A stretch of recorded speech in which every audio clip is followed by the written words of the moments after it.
Sa ibang balita naman, naiproklama na ang ilang mga nanalong lokal na opisyal sa Camarines Sur. Pero sa ika-4 na distrito ng Lalawigan, dikit pa rin ang laban ni Aga Mulak at Wimpy Fentebella sa pagka-kongresista. Para sa latest, may report si Romel Lopez live mula sa Camsur. Romel. Umusad na nga yung proklamasyon sa mga nanalong kandidato sa provincial post dito sa Camarines Sur.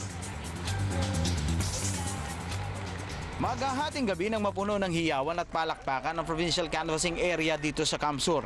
Naiproklama na kasi ang byuda ni dating Interior Secretary Jessie Robredo na si Atty. Leni bilang congresswoman ng ikatlong distrito ng Lalawigan. Parang yung tiwala ng tao andyan kaagad kasi kakabit ko siya. On the other hand, parang yung challenge din, lahat nag-expect that I would be like him.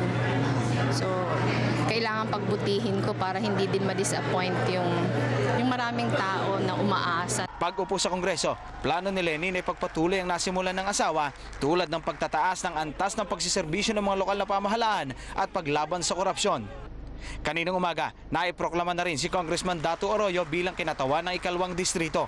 Pero sa 4th District, tensyonado pa rin ang sitwasyon sa bayan ng Tigaon. Dikit pa rin kasi ang laban ni Aga Mulak at Wimpy Fentebella. Naghain na ang kampo ni Mulak ng petisyon para suspindihin ang canvassing ng mga resulta sa mga bayan ng Tigaon at Sagnay dahil umano sa anomalya sa bilangan. We're not, hindi namin to hinaharang just because it's a stronghold ni Fentebella. Pero we are opposing based on legal ground. Pero paglilino ng isang election officer, walang problema kasi isa lang naman ang contest, hindi pa natatransmit na barangay. Nag-bar down yung CF card kaya hindi maisali pa sa bilangan yung for that particular barangay. We have 668 voters lang naman doon, actually voted. Sa gitna ng tensyon, uukit naman ang kasaysayan ng batang Villafuerte na si Migs dahil sa edad na 23 taong gulang, maaaring siya ang maging pinakabatang gobernador sa bansa. Lamang siya ng 40,000 boto sa lolo niyang si Luis Sr. 2 years of hard work, so ngayon pong nanalo na po ako, masayang-masaya. Pero at the same time, masakit din dahil ang kalaban ko po, ang natalo ko po ay ang aking lolo. Bukod sa pagtutok sa mga problema ng probinsya gaya ng edukasyon at maayos sa supply ng tubig, nais din ni Mix na maayos ang gusot sa kanilang pamilya. Ayun po talaga ang gusto ko po mangyari, magkaisa na po ang pamilya Villafuerte. Hinahangaan ko po ang aking lolo, idol ko po ang aking ama. Kaya sana po magkaisa na ang pamilya namin.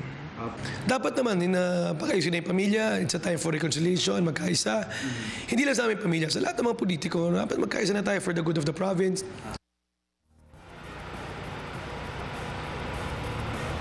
Sa ngayon ay naka-break muna itong canvassingan ng Provincial Board of Canvassers dito sa Camsur at bukod nga kay Congressman-elect Dato Arroyo at Congresswoman-elect Nelly Robredo ay naiproklama na rin ang isang re-electionist na si Congressman Salvio Portuno ng ika-5 distrito. Dalawang board member din ang naiproklama kanina. Ito ay sina board member-elect Nelson Julia at board member-elect Angel Naval. Sila naman ay dito nagmula sa ikatlong distrito ng probinsya ng Camsur. Sa ngayon naman, Erwin, kapapasok lang na balita, lalong nabalot ng tensyon nga ang Municipal Hall ng Tigaon dahil nga sa patuloy pa ring pagbabarikada ng mga supporters ng kandidatong pagka-congressman ng 4th District ng probinsya na si Aga Mulak. Binabantayan nila ang kasalukuyang pa ring bilangan doon sa bayan na yon at sa ngayon ay nakapagpadala na ng 100 miyembro ng mga sundalo itong Philippine Army, partikular na ang 9th Infantry Division sa lugar na yan para bantayan nga ang maaaring maging development at kung maaari ay sila'y na doon din para pigilan ng anumang gulo na maaaring mamagitan sa grupo nitong si Mulak at ng kalaban naman niyang si Wimpy Fentebella. Erwin? By the way, Romel, maraming salamat sa iyo live mula sa Camsur.